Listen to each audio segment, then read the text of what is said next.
What the actual heck? Everyone talks about their offense, but the reality is their defense got bullied yesterday. That's not what you know the Ravens to be. It's not what Bart Scott sits there talking about. How do you explain it?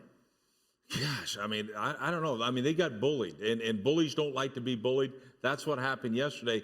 And look, I respect the heck out of the other side more than focusing on the Ravens, because to me, the Titans, Mike Vrabel sat back. He's got a plan.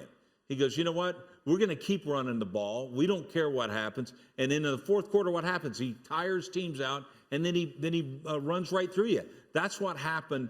You know, more so than the Ravens playing so poorly on defense. It was the fact that the Titans just stuck with their plan and win the thing. Now, this right here set the tone for the game.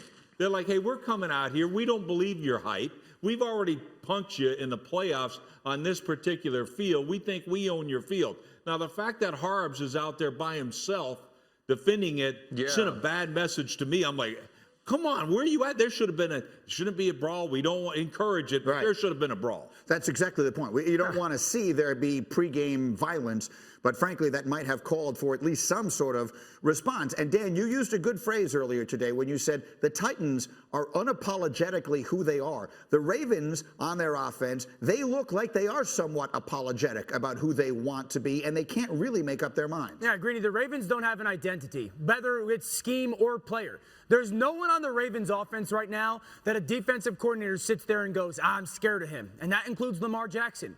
And there's nothing about their scheme right now that will keep defensive coordinators up. Last year, this was the most fun, explosive, energetic, just confusing offense in the NFL. They got no identity right now. They don't know who they are or who they can turn to. And that's been the case all season. And they got question marks. And Greeny, I said this morning as well.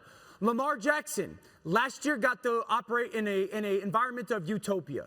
Offensive line was dominant. Receivers had tons of one-on-ones. People were running all over the field because everyone was confused. Not the case. You got some injuries. And this is when now you have to prove to everybody that you are the dude, that you are that franchise quarterback that can elevate everybody else when things aren't perfect, because that's the reality of their offense right now. It's not perfect, and it's not happening for Lamar in that offense. So the Ravens will play at Pittsburgh on Thursday night, Thanksgiving night. But they have some very winnable games coming up after that. They still have the Cowboys, the Jaguars, the Giants, and the Bengals on their schedule. Does this look like a team that can make a playoff run? If I told you one of those teams we watched yesterday was going to make a deep run in the playoffs, Rex, which is it, Titans or Ravens? Oh, gosh. Well, and maybe it's just because I bleed purple and black, but I'm going to say the Ravens. That schedule's part of it.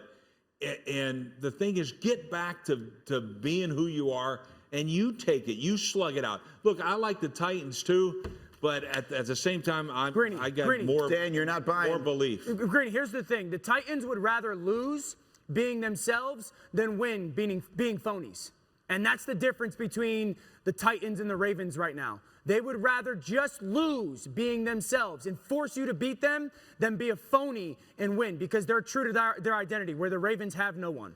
Yeah, at this point, this is a very confusing season the Ravens are having.